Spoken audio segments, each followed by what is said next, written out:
ಕೆಲವೇ ಕ್ಷಣಗಳಲ್ಲಿ ಕಾರ್ಮಿಕ ಜಂಟಿ ಸಮಿತಿ ಸಭೆಯನ್ನ ಕರೆಯಲಿದೆ. ಸಭೆಯಲ್ಲಿ ಮುಷ್ಕರದ ಮುಂದೂಡಿಕೆ ವಿಚಾರವಾಗಿ ನಿರ್ಧಾರವನ್ನ ಘೋಷಣೆ ಮಾಡುವ ಸಾಧ್ಯತೆ, ಹೈಕೋರ್ಟ್ ಆದೇಶದ ಬೆನ್ನಲ್ಲೇ ಮುಷ್ಕರ ಮುಂದೂಡಿಕೆ ಮಾಡುವ ಸಾಧ್ಯತೆ ಇದೆ. ಒಂದು ದಿನದ ಮಟ್ಟಿಗೆ ಕೆಲವೇ ಕ್ಷಣಗಳಲ್ಲಿ ಕಾರ್ಮಿಕ ಜಂಟಿ ಸಮಿತಿ ಸಭೆಯನ್ನ ಕರೆಯಲಿದೆ.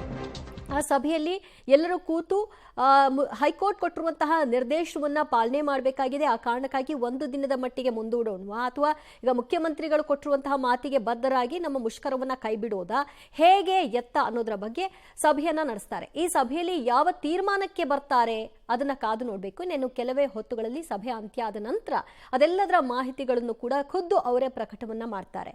ಈಗಾಗಲೇ ಮುಷ್ಕರಕ್ಕೆ ಕರೆ ಕೊಟ್ಟಂತಹ ಸಮಿತಿ ಈಗ ಸಭೆಯನ್ನ ನಡೆಸಲಿಕ್ಕೆ ಮುಂದಾಗಿದೆ. ಹೈಕೋರ್ಟ್ ಒಂದು ನಿರ್ದೇಶನ ಕೊಟ್ಟಿದೆ. ಮುಖ್ಯಮಂತ್ರಿಗಳು ಸಭೆ ಕರೆದಿದ್ದಾರೆ. ಆ ಸಭೆಯಲ್ಲಿ ಏನಾಗುತ್ತೆ ನೋಡಿ, ಒಂದು ದಿನದ ಮಟ್ಟಿಗೆ ನಿಮ್ಮ ಮುಷ್ಕರವನ್ನ ಹೋಲ್ಡ್ ಮಾಡಿ, ಆ ನಂತರ ನಾಳೆ ಈ ಒಂದು ಅರ್ಜಿಯ ವಿಚಾರಣೆಯನ್ನ ನಡೆಸೋಣ ಅಂತ ಕೋರ್ಟ್ ಹೇಳಿದ್ರಿಂದಾಗಿ ಕೋರ್ಟ್ನ ಸೂಚನೆಯನ್ನ ಪಾಲನೆ ಮಾಡಬೇಕಾಗಿರುವಂತಹ ಜವಾಬ್ದಾರಿ ಕಾರ್ಮಿಕ ಜಂಟಿ ಸಮಿತಿಯ ಮುಂದೆ ಕೂಡ ಇದೆ. ಸೊ ಅದನ್ನೂ ಕೂಡ ಗಮನದಲ್ಲಿಟ್ಕೊಂಡು ಈ ಸಭೆಯನ್ನ ಕರೆಯಲಾಗಿದೆ.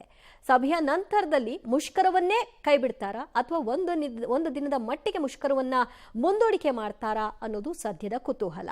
ಆದರೆ ಮುಖ್ಯಮಂತ್ರಿಗಳು 14 ತಿಂಗಳ ಪರಿಷ್ಕೃತ ವೇತನ ಕೊಡ್ಲಿಕ್ಕೆ ಒಪ್ಪಿಗೆಯನ್ನ ಸೂಚಿಸಿದ್ದಾರೆ. ಮತ್ತಷ್ಟು ಅಪ್ಡೇಟ್ಸ್ ಕೊಡ್ತಾರೆ ನಮ್ಮ ಪ್ರತಿನಿಧಿ ಪವಿತ್ರ ಕಡ್ತಲ. ಪವಿತ್ರ, ಇನ್ನೇನು ಕೆಲವೇ ಹೊತ್ತುಗಳಲ್ಲಿ ಸಭೆ ನಡೆಯುತ್ತೆ. ಸಭೆಯಲ್ಲಿ 2 ಆಯ್ಕೆಗಳ ಅಂದ್ರೆ ಈಗ ಮುಖ್ಯಮಂತ್ರಿಗಳ ಜೊತೆಗೆ ನಡೆದಿರುವಂತಹ ಸಭೆಯನ್ನ ಒಪ್ಪೋದಾ ಬೇಡವಾ ಅಂತನಾ ಅಥವಾ ಕೋರ್ಟ್ನ ಸೂಚನೆಯಂತೆ ಒಂದು ದಿನದ ಮಟ್ಟಿಗೆ ಮುಂದೂಡಿಕೆ ಮಾಡೋದಾ ಬೇಡವಾ, ಈ 2 ಆಯ್ಕೆಗಳು ಅವ್ರ ಮುಂದೆ ಇದೆಯಾ? ಸಿಎಂ ಸಭೆಯಲ್ಲಿ ಸಂಧಾನ ವಿಫಲವಾಗಿತ್ತು. ಸೊ ಸಂಧಾನ ವಿಫಲವಾಗಿರೋದ್ರಿಂದ ನಾವು ಬಂದ್ ಅನ್ನ ಮಾಡ್ತೀವಿ, ನಾಳೆಯಿಂದ ಬಂದ್ ಅನ್ನುವಂತಹ ಘೋಷಣೆಯನ್ನ ಕಾರ್ಮಿಕರು ಯಾರೆಲ್ಲ ಸಭೆಯಲ್ಲಿ ಭಾಗಿಯಾಗಿದ್ರು ಅವರು ಮಾಡಿದ್ರು.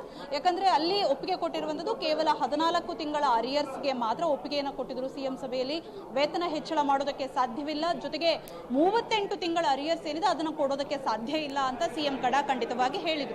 ಆದ್ರೆ ಯಾವಾಗ ಸಭೆಯಿಂದ ಹೊರಗಡೆ ಬಂದು ನಾವು ನಾಳೆಯಿಂದ ಬಂದ್ ಘೋಷಣೆ ಮಾಡ್ತೀವಿ ಅಂತ ಹೇಳಿದ್ರು, ಆಗ್ಲೇ ಕೋರ್ಟ್ ಆದೇಶ ಹೊರಬಿತ್ತು, ನಾಳೆ ಒಂದು ದಿನದ ಮಟ್ಟಿಗೆ ಪ್ರತಿಭಟನೆಯನ್ನ ಮುಂದೂಡಿಕೆ ಮಾಡಬೇಕು ಅನ್ನುವಂತಹ ಸೂಚನೆ, ಜೊತೆಗೆ ನಾಳೆ ಅಲ್ಲಿ ವಿಚಾರಣೆ ಕೂಡ ಇರೋದ್ರಿಂದ ಕೊಂಚ ಕಾರ್ಮಿಕ ಇಲಾಖೆ ಸಂಘಟನೆಯವರು ಕೂಡ ಗೊಂದಲದಲ್ಲಿದ್ದಾರೆ. ಹಾಗಾಗಿ ಇವತ್ತು ಸಂಜೆ ಒಂದು ಸಭೆಯನ್ನ ಮಾಡ್ತಾರೆ. ಕೋರ್ಟ್ ಆದೇಶದ ಪ್ರಕಾರ ನಾವು ಏನನ್ನ ಮಾಡೋದಕ್ಕೆ ಸಾಧ್ಯ, ನಾಳೆ ಮುಂದೂಡಿಕೆ ಮಾಡ್ಬೇಕಾ ಬೇಡವಾ ಏನು ಅನ್ನುವಂಥದ್ರ ಬಗ್ಗೆ ಸಭೆಯನ್ನ ನಡೆಸ್ತಾರೆ. ಸಭೆಯ ಬಳಿಕ ನಾಳೆಯ ಬಂದ್ ಬಗ್ಗೆ ಅವರು ಒಂದು ನಿರ್ಧಾರವನ್ನ ಪ್ರಕಟಪಡಿಸ್ತಾರೆ. ಯಾಕಂದ್ರೆ ಕೋರ್ಟ್ ಕೂಡ ಸ್ಪಷ್ಟವಾಗಿ ಹೇಳಿದೆ, ನಾಳೆಯ ಬಂದನ್ನ ಮುಂದೂಡಿಕೆ ಮಾಡೋದಕ್ಕೆ ಸಾಧ್ಯನಾ ಅನ್ನುವಂತಹ ನಿಟ್ಟಿನಲ್ಲಿ ಹೇಳಿರೋದ್ರಿಂದ ನಾಳೆ ಬಂದನ್ನ ಮುಂದೂಡಿಕೆ ಮಾಡಿ ನಾಡಿದ್ರಿಂದ ಅನೌನ್ಸ್ ಮಾಡಬೇಕಾ ಏನು ಅನ್ನುವಂತಹ ನಿರ್ಧಾರದಲ್ಲಿ ಇದ್ದಾರೆ.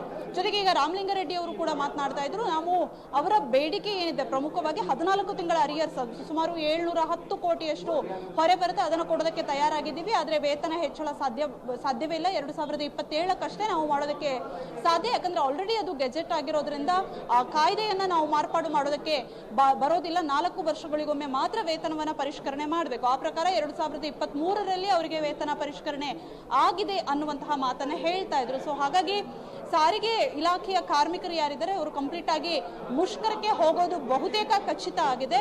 ಆದ್ರೆ ಅದರಲ್ಲಿರುವಂತಹ ಇನ್ನೊಂದಿಷ್ಟು ಬಣದವರು ಏನಿದ್ದಾರೆ ಅವರು ಈ ಬಂದ್ಗೆ ಸಪೋರ್ಟ್ ಮಾಡ್ತಾ ಇಲ್ಲ ಅನ್ನುವಂತಹ ಮಾತನ್ನ ಕೂಡ ಹೇಳ್ತಾ ಇದ್ರು ರಾಮಲಿಂಗಾರೆಡ್ಡಿ ಅವರು. ಯಾಕಂದ್ರೆ 2 ಸಂಘಟನೆಯವರು ಇವತ್ತು ಪ್ರತಿಭಟನೆಯಲ್ಲಿ ಭಾಗಿಯಾಗಿರುವಂತದ್ದು. ಹಾಗಾಗಿ ಇನ್ನೊಂದು ಸಂಘಟನೆಯವರಿಗೆ ಬಂದ್ ಬಗ್ಗೆ ಆಸಕ್ತಿ ಇಲ್ಲ ಅನ್ನುವಂತ ಮಾತನ್ನ ಹೇಳ್ತಾ ಇದ್ರು. ದಿವ್ಯಾ, ಥ್ಯಾಂಕ್ ಯು ಪವಿತ್ರ ನಿಮ್ಮೆಲ್ಲ ಮಾಹಿತಿಗೆ.